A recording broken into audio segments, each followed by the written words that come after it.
Hey, it's Bob Phibbs, the Retail Doc. Thanks for joining me on my Hope for Retail project. Today, I'm talking about a brand that's only been around about 19 years, and yet they have 21 stores and about 47 million in sales. And it's Robert Graham. This is one of our Robert Graham shirts. If you know me, you know that I like to travel around in some shirts that don't look like everybody else.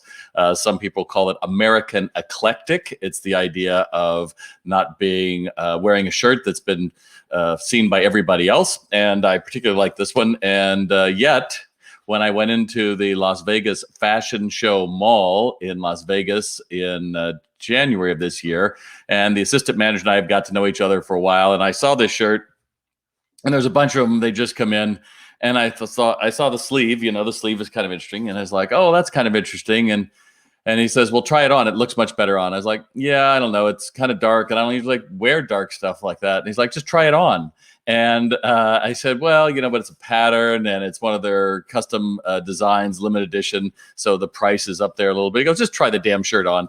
And he might have said it that way.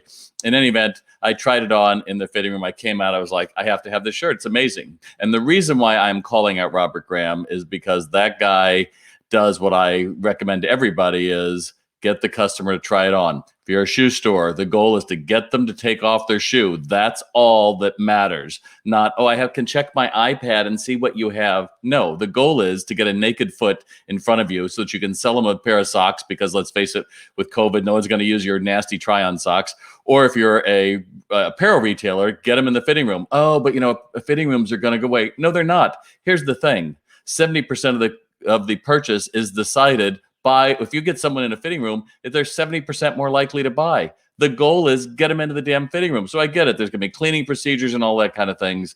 But the assistant manager at Robert Graham knew exactly the merchandise will look better on. And while everybody's talking about, oh, the world's going to go to curbside, everyone's going to do curbside, I sure as hell hope not, because this shirt will not speak to somebody on a graphic on a website near what a salesperson, what a merchandiser can do to make me crave it and say, hey, that's my brand.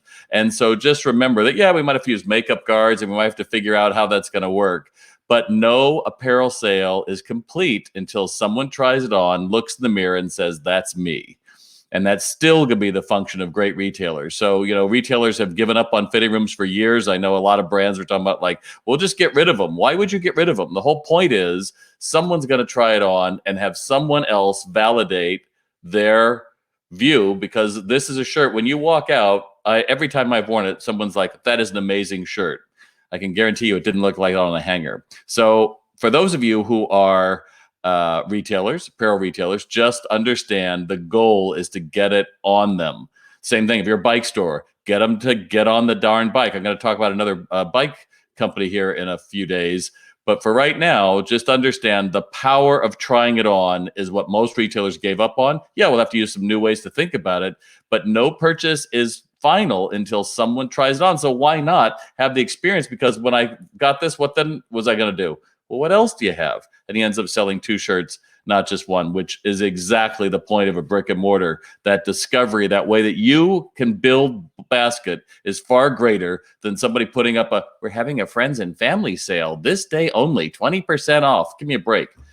Those tactics have got to go away. And retailers, you better understand, in a brick and mortar retailer, that's not going to be about getting more people in the store, especially if there's going to be limits on store capacity. Right now, that may not seem like a big deal, but what if that happens as we move in November? You're going to have to get more out of the people that come in. You're going to have to do a better job of making somebody else's day, of creating a branded shopping experience. That's what I specialize in. That's why I work with a lot of great brands, is to say, what you've got is broken, but there's hope. Here's how we do it. And my last message is for anyone working in brick and mortar. This is going to be a horrible day. We're going to hear that 20 million people are out of work and that a lot more retailers are going to be going out of business. Well, they're going to be going Chapter 11, which is reorganizing to stay in business. So keep that.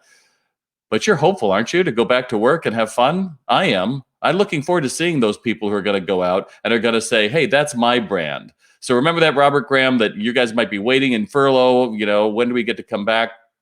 Might be opening stores around sooner than later. I don't know. But you've got to meet that hope, because when we go out there, we're the early adopters who are raising our hand and saying, I believe in the future. What have you got for me? You can do the same project yourself. Just find a brand that you like, tell that story, and then use Hope for Retail to sell it, to share that story on social media, on LinkedIn, wherever it's going to go, just like I am. You can find these stories all on retaildoc.com. You can check out the blog. You can find me on YouTube, Twitter, my Facebook, The Retail Doctor. But let's get more stories of hope instead of hearing how it all sucks. No one's buying anything. No one will ever buy anything again. Everybody's online. If they go anywhere, it's all going to be delivered to a trunk where we never talk to anybody, and there's no Santa Claus, and it sucks to be us. I'm done with that narrative. Aren't you? Aren't you done with that? Aren't you ready to say, where are we going in hope rather than looking forward in fear? There's a dirt path to hope, and there is a highway to anxiety and fear. And it seems like people have tied into that anxiety and fear. And just remember, you are the one that's going to have to come up with that hope. So whoever you work for, whatever retailer you work for, just remember that. And let's go out and join the world with hope. I'm Bob Phibbs, the Retail Doc. I'll see you tomorrow with another story about hope for retail. Thanks so much.